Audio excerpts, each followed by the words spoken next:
معاكم في هي وهي ولغاية الساعة 8 وبنناقش فكرة الارتباط والزواج من شخص اتعرفتي عليه من مواقع التواصل الاجتماعي زي الفيسبوك وتويتر.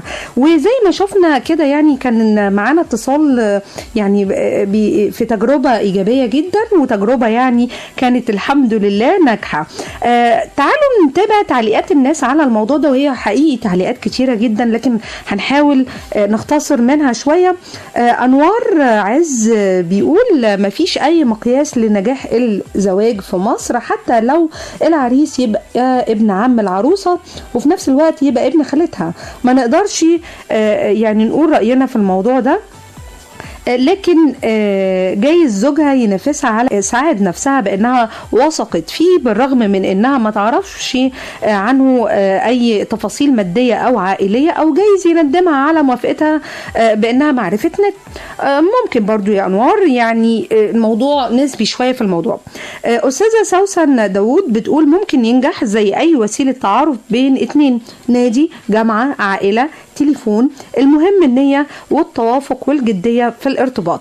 بس يا ترى الجدية هنا موجودة في الارتباط ومن خلال الانترنت ولا في ناس بتهزر؟ مش عارفة، يعني ممكن الناس تهزر في الموضوع وتبقى واخدة الموضوع شوية تسالي ويحاولوا يتعرفوا على حد وبعد كده يبقى نوع من أنواع بصراحة لعب ببنات الناس. دي موجودة فعلا على الانترنت، علشان كده تخيروا الموقف وتخيروا الناس اللي انتوا بتكلموهم. وزي ما قالت صديقتنا كده من شوية، قعدت سنة بحالها يتكلموا في موضوعات عامة ومناقشات عادية جدا لغاية ما بدأ يحصل تواصل وود في الموضوع. طيب معنا تليفون نشوف رأيه ايه. الو السلام عليكم. عليكم السلام، اهلا بيك. مين معانا؟ محمد المهدي. مساء الخير يا أميرة ومساء الخير على كل المستمعين. اهلا بيك يا محمد، ازيك؟ طيب انا هقول بقى محمد زميلنا يا جماعه في اذاعه القاهره بس واحد من الشباب الجمال اللي احنا يعني مبسوطين جدا جدا جدا. هو من اسوان ولسه جاي القاهره، فنعرف رايه بقى محمد بما انك صعيدي في الاساس. تمام. قول لنا، وانت شاب لسه يعني ما فيش لسه زواج ولا خطوبه، قول لنا رايك ايه في الموضوع ده؟ يا ترى ممكن يحصل ارتباط عن طريق الانترنت؟ ممكن، بس يعني الارتباط ده برضه هيكون فيه مخاطر كثيره زي المخاطر اللي احنا لو بنتكلم على السوشيال ميديا، خاصه السبيشاليست على السوشيال ميديا. بتكوني حذره في المواقف. ليه؟ اولا انا في السوشيال ميديا ما بقتنعش قوي بالصور، او حتى لو حد حاطط المين اكونت بتاعه الا لما اعرف هو مين، يعني او انا اقدر اضيفه وهو يقدر يضيفني واكون عارفه في الحياه العاديه قبل السوشيال ميديا. ليه؟ السوشيال ميديا دايما هي او اي يعني عادتها او عاده اي حاجه موجوده على الانترنت من المفروض ان انت ما تصدقهاش 100%. من الصح ان انا ما اقتنعش بيها بنسبه 10%. ليه؟ لان دي انا مش عارف الشخص برضه اللي قدامي، حتى لو شايف صورته، حتى لو شايف فيديوهات، دي مش اكيد ان هو الشخص نفسه هو اللي بيتعامل من خلال الاكونت او من خلال الحساب ده، سواء على تويتر. ممكن يكون شخص تاني خالص، يعني يبقى مبدل اسمه، مبدل صورته، مبدل المعلومات اللي هو كاتبها عنه فعلا. بالظبط كلامك صح.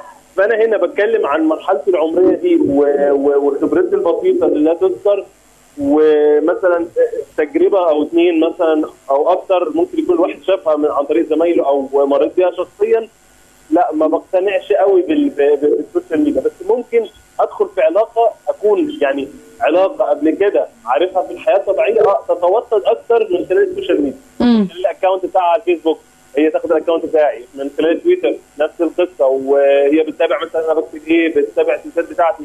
الانستجرام مثلا انا بشير صور معينه، برفع حاجات معينه. اللايف ستريم دلوقتي، اللايف ستريم من خلال الفيسبوك، اللي هي بصور دلوقتي وبقول انا في الحته الفلانيه معايا اصحابي معايا كذا، هي نفس القصه. وزمايلي برضه بشوفهم بنفس المنهاج او بنفس السيريال ماشين، بس بشرط ان هو اكون انا عارف الشخص او يعني العلاقه دي قبل السوشيال ميديا. يعني ما بتفضلش ان انت يعني تكون لسه شخص او شخصيه متعرف عليها عن طريق الانترنت ويبدا يبقى تفكر بقى في ارتباط رسمي بيها وكده بعد ما تكتشف؟ والله ممكن تكون حصلت مره من ذات. طب ويا ترى كانت ايه اخبارها، ايه التجربه دي؟ يعني لسه احنا مكملين، احنا يعني بنحاول. ده اعتراف بقى على الهوا اهو يا جماعه. يا رب يعني كده يوفقك ونسمع عنك اخبار حلوه يا رب. بس برضو مع المعرفه اللي كانت بدايه من الانترنت او من السوشيال ميديا، لا شفتها بره، يعني شفتها بعدها بره. اتاكدت ان هي دي. لازم اتاكد، معلش ما انا مش يعني ايه، انا ما كانش في النيه في الاول برضو. دي من الحاجه انا اقولها لك انت بقى عشان لا قولها لي انا بس ومحدش هيعرف عنها اي حاجه. اتفضل. لا ما كانش من البدايه خالص ان انا عارف او عارف الشخص اللي بكلمه او عارفها او عارف هي مين بتاع. لا ده صادف ان هي في ميوتشوال فريند، وكمان هي بدات بطلب الصداقه، مش انا الحمد لله يعني. ماشي. بجد والله هصدق الموضوع ده. اوكي. تمام. فانا يعني سالتها، انا من طبعي ولد بنت ما بيفرقش معايا مين اللي بيبعت لي طلب صداقه، بسال لو انا مش عارف اللي قدامي حضرتك مين، طب حضرتك بعت لي صداقه ليه؟ حتى لو في ميوتشوال فريند ما بيني وما بينهم، سواء ولد او بنت، ما بيفرقش. حتى لو في اصدقاء مشتركين. تمام. في اصدقاء مشتركين مش مشكله. بس سالتها بقى حضرتك مين وبعدين؟ لا هو مش حضرتك، قلت لها انت مين؟ انا عايز اعرف حضرتك، طب بعت لي طلب صداقه ليه؟ حضرتك شغاله فين؟ بتعملي ايه؟ كذا كذا كذا. من هنا جه الكلام، طب انا اعرف فلان، انا اعرف فلانه، طب دول زمايلي، دول دفعتك، دول كذا، طب انت دفعتنا؟ لا ده هي طلعت اصغر. طب انت من فين؟ انا من هنا، انا من كذا. طب انت من فين؟ انا من هنا. وابتدى الكلام. فاقرب فرصه كنا اتقابلنا بالصدفه البحته، يعني هي مكان، يعني انا ما كنتش عارف ان هي رايحه الايفنت ده، ولا هي كانت عارفه ان انا مقدم على الايفنت ده، ورحت وحصل وقابلتها هناك. يعني طيب انت من خلال الانترنت بتقدر تكتشف الشخصيه اللي قدامك يا محمد؟ يعني تقدر ان انت تكتشفها من خلال مواقفها والمنشورات اللي هي بتنشرها وارائها وده بيساعدك شويه على الاختيار وعلى على القرار اللي انت ناوي تاخده ان شاء الله؟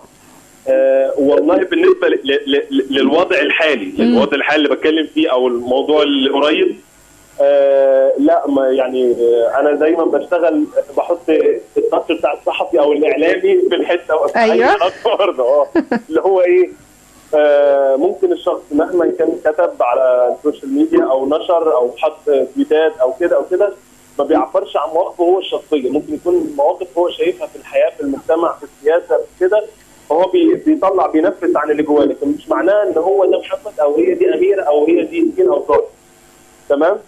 فبرضه ليه؟ لان شفتها دي في حد زميلي برضه، كان يعني زميلي هم متجوزين دلوقتي، مخلفين بسم الله ما شاء الله. كان الغريبه بقى ان هم لغايه دلوقتي بعد ما كانوا اصدقاء على الفيسبوك واتجوزوا وخلفوا، دلوقتي لا ما بيقولش اصدقاء على الفيسبوك خالص. كل واحد ليه الاكونت بتاعه، والاثنين مش اصدقاء لبعض على طب ليه كده؟ ليه بقى كده؟ لان وصلوا هم لمرحله، كان في مرحله من المراحل كان حصل شد بسيط ان هم كان ممكن تخسر العلاقه او العلاقه نفسها تهتز نتيجه السوشيال ميديا. فلا يا جماعه، احنا عايزين ايه؟ عايزين نكمل مع بعض. فما دام عايزين نكمل مع بعض، لا دي حاجه ممكن تاثر على ان احنا نكمل مع بعض، لا خلينا نبعد شويه. يعني مواقع التواصل الاجتماعي ساعات بتقرب وساعات بتبعد الناس. يعني بس ايه، هم دلوقتي انا بقول لك ده اللي شايفه منهم، يعني لا موقف غريب جدا. فريندز عندي، يعني هم الاثنين فريندز عندي، لكن هي اللي هي صفحتها مش فريند عند جوزها، وهو مش فريند عندها، بس هي تدخل تشوف هو بيكتب ايه وهو بيدخل يشوف هي بتكتب ايه. يعني والله هو الموقف ده اكيد متكرر كتير عند ناس يا محمد يعني. لا في حين بقى يعني زميل تاني، بس ده بقى من الموجودين في القاهره ومتجوز من القاهره، لا ده عايز اقول لك كل حاجه يعمل منشن لمراته، وهي في المقابل نفس القصه. طب حياتنا الحياه الاجتماعيه بدات تبقى شويه على الانترنت اكتر ما هي واقعيه يا محمد؟ يعني انا بلاحظ الموضوع ده بقى كتير قوي عند الناس، بقوا موجودين اكتر على الفيس وتويتر وبيتكلموا اكتر على مواقع الانترنت اكتر ما بيتقابلوا. بصي خلينا بمنتهى الصراحه نتكلم بشكل اوضح بقى، بشكل صحفي بقى نتكلم، ده شغلنا وده الحاجه جزء من الحاجات اللي انت عاملها فيها ماجستير مثلا واخده فيها دراسات كبيره. ده اصبح جزء من حياتهم. انت النهارده كاميره المذيعه اللي بتيجي هتتكلم النهارده عن اي موضوع، قبل ما تدخل الاستوديو بتكوني فاتحه الموبايل، انت وفي العربيه فاتحه الموبايل وحاطاه قدامك، حتى لو مشغله مثلا ممكن الجي بي اس وبتسترشدي بالفيسبوك برضه من الجي بي اس بتاعه، او فاتحه الانترنت بتشوفي ايه اخر نوتيفيكيشن اللي نزل لك، فاتحه تويتر بتشوفي اجدد الحاجات اللي قالوها مثلا السياسيين، الكتاب، النقاد. لما بتعملي موضوع عن المراه بتشوفي الجمعيات النسويه بتتكلم النهارده عن ايه، خاصه في الموضوع بتاعك، عشان تبقى عندك اوير وخلفيه محترمه وباك جراوند تقدري تقولي بيها. فبقي خلاص بقى هي حياتنا الاجتماعيه زمان كانت ما فيهاش سوشيال ميديا، دلوقتي بقت جزء لا يتجزا منها السوشيال ميديا.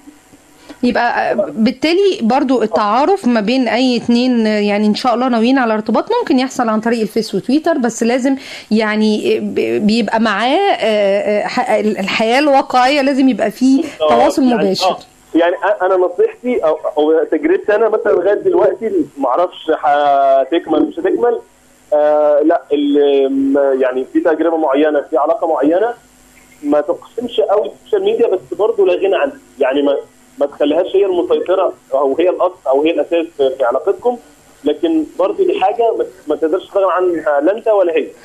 انا يا محمد بشكر مشاركتك معايا النهارده، ويا رب كده اسمع عنك اخبار حلوه بقى الفتره الجايه ونقول لك الف مبروك، بس لازم تعرفني عليها من خلال الانترنت برضه ولا ايه؟ والله انت يعني انت وكل الاصدقاء طبعا موجودين على ربنا يوفقك. انت طبعا والسوشيال ميديا مش قصيره بس على الفيسبوك، اكيد فيسبوك وتويتر وانستجرام كل حاجه بقى كل حاجه. يعني انت لو قلبت شويه كده طبعا بتنس انثوي شويه هعرفها.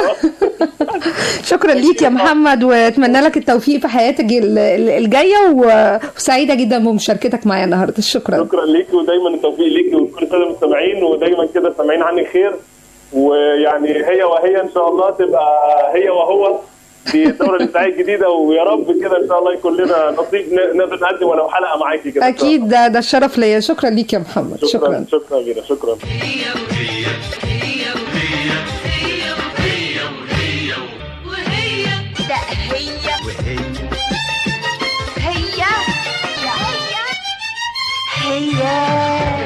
هي وهي أزكى من هو، هي أجمل من هو.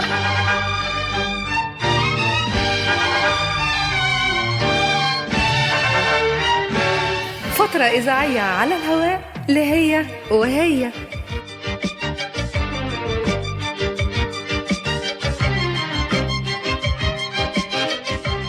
معكم أميرة شايشة.